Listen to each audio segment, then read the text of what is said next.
అదిరన్ సంచ మహేశ్వరంకి అతి సమీపంలో HMDA approved villa ప్లాట్లు ఈఎంఐ మరియు బ్యాంక్ లోన్ సౌకర్యం అందుబాటులో.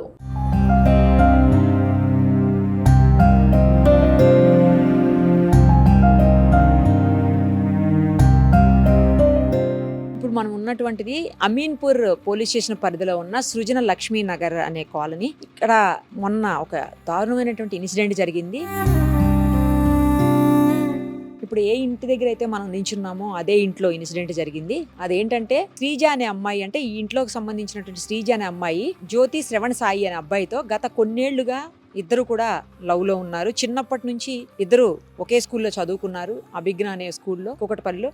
ఆ తర్వాత కాలేజెస్ వేరైపోయినా కూడా వాళ్ళిద్దరి మధ్యన మాత్రం లవ్ అలాగే కొనసాగుతుందట. అయితే ఈ నేపథ్యంలోనే ఆ అమ్మాయి ప్రెగ్నెంట్ అని చెప్పి ఇంట్లో తెలియటంతో మధ్యలో కూడా చాలాసార్లు ఇద్దరిని కలవద్దు, లవ్ అట్లాంటి ఏం వద్దు అని చెప్పేసి చాలాసార్లు ఇద్దరు అటువైపు ఇటువైపు కుటుంబ సభ్యులు హెచ్చరించినా కూడా వాళ్ళిద్దరూ అలాగే కంటిన్యూ చేస్తున్నారని తెలుస్తుంది. ఇంకోటి ఏంటంటే ఆ అబ్బాయికి తల్లిదండ్రి ఇద్దరు కూడా లేరు, కేవలం పెద్దనాన్న అలాగే తమ్ముడు వాళ్ళు ఉన్నారు. ఆ అబ్బాయి హాస్టల్లో ఉండి బీటెక్ చదువుతున్నాడు. ఆ అమ్మాయి కూడా 19 years అమ్మాయి.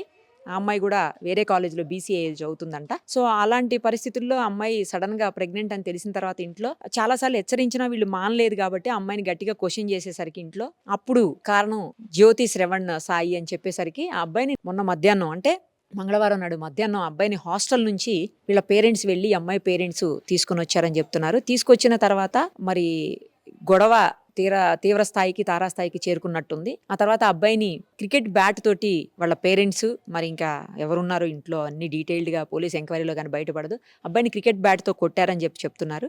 సో కొట్టిన తర్వాత అబ్బాయి స్పృహ కోల్పోతే హాస్పిటల్కి తీసుకువెళ్ళారని, ఆ తర్వాత హాస్పిటల్కి వెళ్ళిన తర్వాత ఏంటంటే అబ్బాయి బ్రెయిన్ డ్యామేజ్ అయ్యింది, అంటే బ్లీడింగ్ అవటంతో అందుకోసమే చనిపోయాడు, లోపల ఇంటర్నల్ బ్లీడింగ్ అయ్యి చనిపోయాడు అని చెప్పి తెలుస్తుంది. సో అబ్బాయి అయితే ఇప్పుడు బాడీ ఇక్కడ లేదు, ఎందుకంటే తనది పెనుగంచిప్రోలు విజయవాడ దగ్గర, అక్కడికి తీసుకెళ్ళిపోయారు వాళ్ళ పెదనాన్న వాళ్ళు.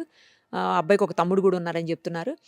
సో కేవలం ప్రేమించింది వీళ్ళకి నచ్చకనే చాలాసార్లు హెచ్చరించి లాస్ట్కి మాట్లాడదాం రమ్మని చెప్పేసి పిలిచి ఇలాంటి దారుణంగా హత్య చేశారని చెప్పి తెలుస్తుంది. పోలీసులు అదే చెప్తున్నారు. కానీ ఎంత ఘోరం అంటే ఆ అబ్బాయికి ఎవరు తల్లిదండ్రి లేరు, చాలా బాగున్నాడు అబ్బాయి కూడాను.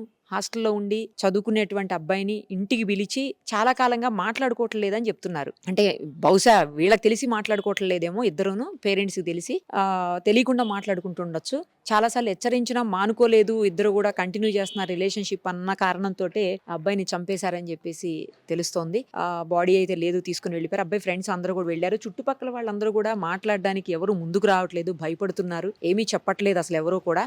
ఈ ఇంట్లో కూడా కిందన రెంట్కుంటారంటే వాళ్ళు కూడా ఇప్పుడైతే ఖాళీ చేసి వెళ్ళిపోయారు. పైన కూడా వాళ్ళ ఆఫీస్కి వెళ్ళిపోయారు. మిడిల్లో ఓనర్స్ ఉంటారు, అంటే ఎవరైతే అమ్మాయి పేరెంట్స్ ఉన్నారో ఆ సిరి అని ఆమె హస్బెండ్, శ్రీజ వాళ్ళ పేరెంట్స్ ఇద్దరు కూడాను. సో ఆ అమ్మాయికి కూడా, శ్రీజకు కూడా దెబ్బ తగిలింది, తల దగ్గర తగిలింది, చేతి దగ్గర తగిలింది. ఆ అమ్మాయి కూడా హాస్పిటల్లో ఉందని తెలుస్తుంది. వాళ్ళనైతే పోలీసులు అరెస్ట్ చేశారు, రిమాండ్ చేశారు. ఇప్పటికే చుట్టుపక్కల వాళ్ళు చెప్పేది ఏంటంటే ఎక్కడ అసలు మాకు సౌండ్స్ కూడా ఏం వినిపించలేదు, మాకు అసలు ఇంత జరిగిందని కూడా తెలీదు అని చెప్తున్నారు. ఎక్కడ ఇష్యూ ఉంది, ఇట్లా ఇంతలాగా అయింది, ఇంత జరిగింది అనేది అసలు మాకు ఏమీ తెలియదు.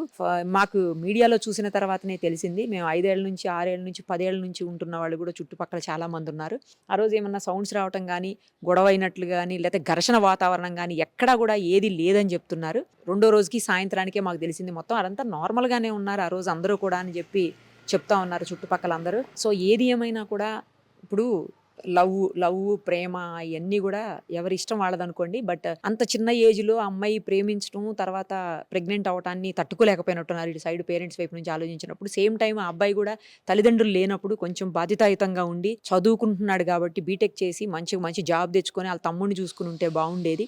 అనవసరంగా వాళ్ళ జీవితం నాశనం అయిపోయింది. వీళ్ళు కూడా అంత ఆవేశపూరితంగా చేయకుండా బాగుండేదేమో అని చెప్పేసి అనిపిస్తుంది. చుట్టుపక్కల వాళ్ళు కూడా అదే ఫీల్ అవుతున్నారు. అలాంటి వాళ్ళు కారు, మరి ఎందుకు చేశారో అర్థం కావట్లేదని చెప్పేసి.